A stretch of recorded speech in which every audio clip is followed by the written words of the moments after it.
Have you ever had this experience? Let's say you have a dog and you think about, oh, I'm going to go for a walk.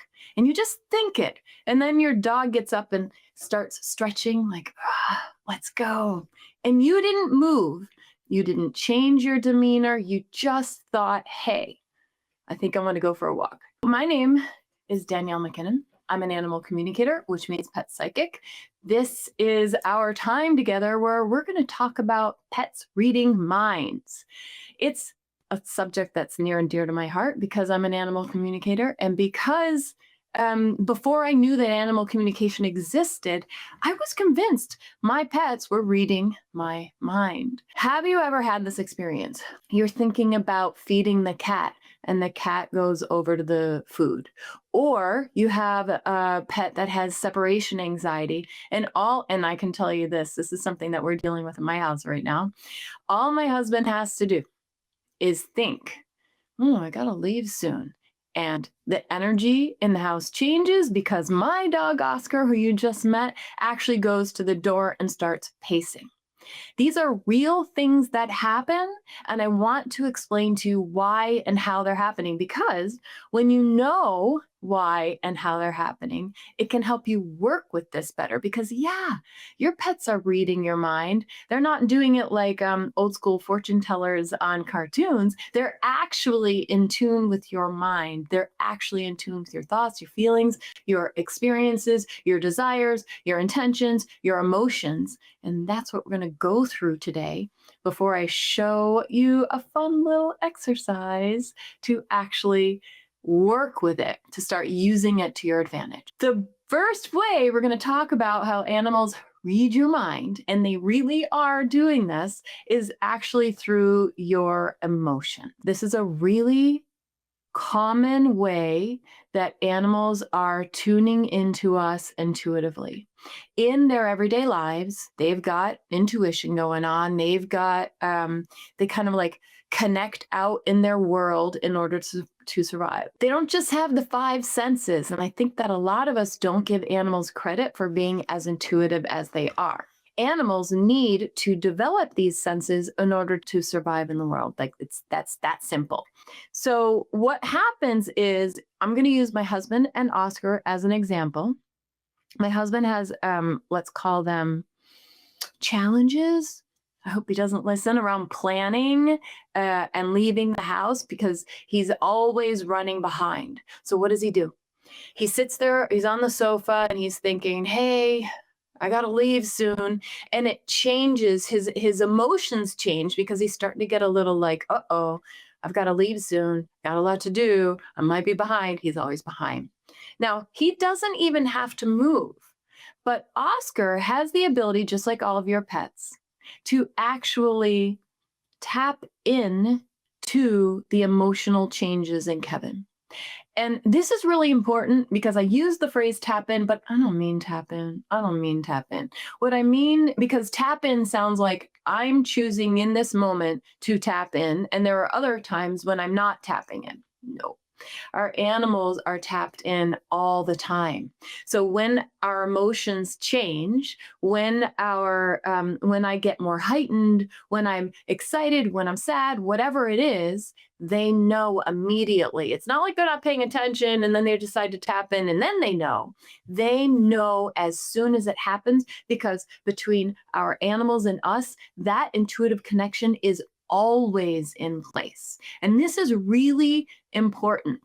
We forget, we don't realize, or we just didn't ever know that intuition was always in place. So we kind of think, oh, they're not paying attention right now. No, maybe in the 3D physical world, they're not paying attention. Like maybe they look like they're over there scratching their butt or playing with doing whatever. But intuitively, at this deeper level, they are always clued into us. So it was funny to watch my husband realize, I think I was in Costa Rica at the time when he realized it. He was like, I would just be sitting on the sofa and I would think about it. And Oscar would get nervous and anxious. So the emotional changes, positive or negative, it doesn't matter. The emotional changes that we experience, that animals can tap into and react. And not only react to, but Oscar's not just reacting to Kev my husband saying in his head, oh, I got to get going. He's also reacting to what he knows that means because animals also tap into our thoughts and our intentions. So these are two different things. So Kev in his head saying, I have to get going. Oscar has separation anxiety. So he hears that. Oh, Kev has to get going and knows what it means. Kev also has an intention behind that. Oh, I have to get going. I'm going to leave the house. He doesn't even have to say in his head, I'm going to leave the house. He knows he's going to leave the house in order to get going. And Oscar can pick that up as well. And Oscar's not special in that way. All animals can pick this up. So intention matters as much as the words you think in your head, as much as the feelings and emotions you're experiencing. And animals can tap into all of that. Additionally, they can tap into the pictures that you have in your head. So if you're thinking about a certain thing and visualizing it in your head, guess who knows what you're thinking about, what you're seeing in your head? Your pets know. They're intuitively tapped in. You can't cut it off from them. It doesn't work that way. That intuitive connection is always going. Kind of when you bring an animal into your life, they're in your life. Now, once you realize that the animals are listening to your thoughts, seeing the things that you're holding pictures of in your head, and let me give you an example. I always use this example. If I want my dog to get off the sofa, but I have a picture of the dog on the sofa in my head because I'm thinking about, oh, the dog's on the sofa. Oscar or whoever, whatever dog is looking at the picture of the dog on the sofa and not understanding what I want because my intention is saying, get him off the sofa, but the picture is the dog on the sofa. So you always want to line these things up really well and make sure what you're seeing, what you're feeling, what you're thinking, what you're hearing, what you're intending are all in alignment because that will make it much easier for you to be in this relationship with your pet who's not just listening to your words, but is actually just with you in a way that so many humans can't be with you. Now, I want to take you through a little exercise to take advantage of this, to take advantage of how your pet is tuned into you. And we're going to do this exercise for both animals that are alive, who are currently reading your mind, and animals that have crossed over, who, guess what, are also reading your mind.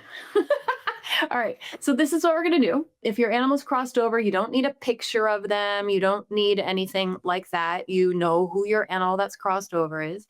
If your animal is alive, it would be really, really cool if you did this with your animal near you. So what you're going to do is you're going to think of an animal. Sorry. Nope. We know who you know what animal you're doing.